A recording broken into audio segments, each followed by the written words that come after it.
Hi, I'm Carrie Leslie, one of Anne's friends with adoption stories. My mother's father was adopted, my father was adopted, and my son was adopted. Early in my adoption journey, I only knew about closed adoptions, where adoptive parents didn't know the identity of the birth mother.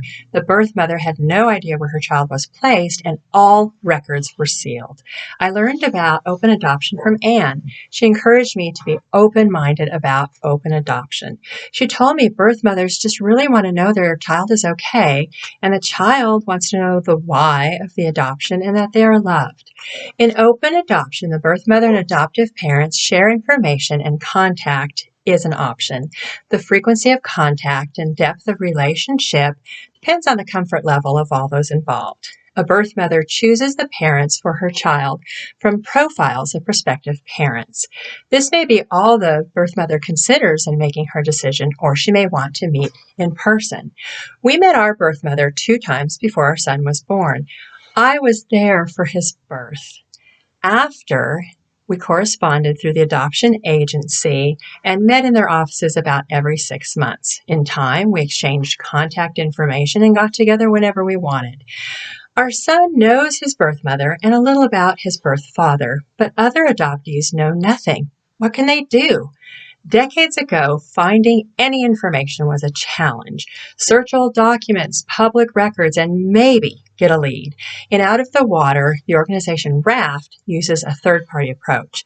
Today, however, internet resources are game changers.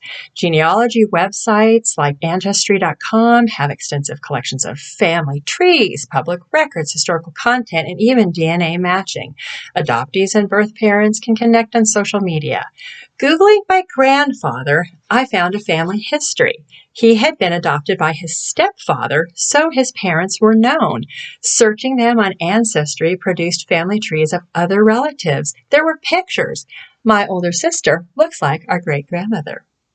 My father had been adopted as an older child. He knew his mother, his former last name, but claimed he didn't know his father.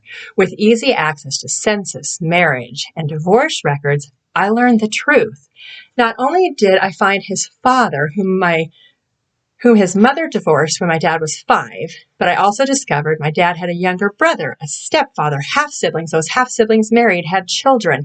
On Facebook, I found a half-cousin who connected me with her father, my half-uncle, who told me my uncle was still living. I had cousins. I got phone numbers. Mind-blowing.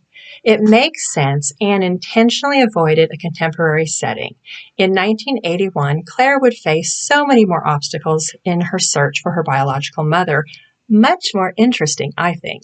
I'm glad Anne chose to write about adoption and seeking out a biological parent. Good seed for a great story. I'm excited Out of the Water releases today. Happy launch day!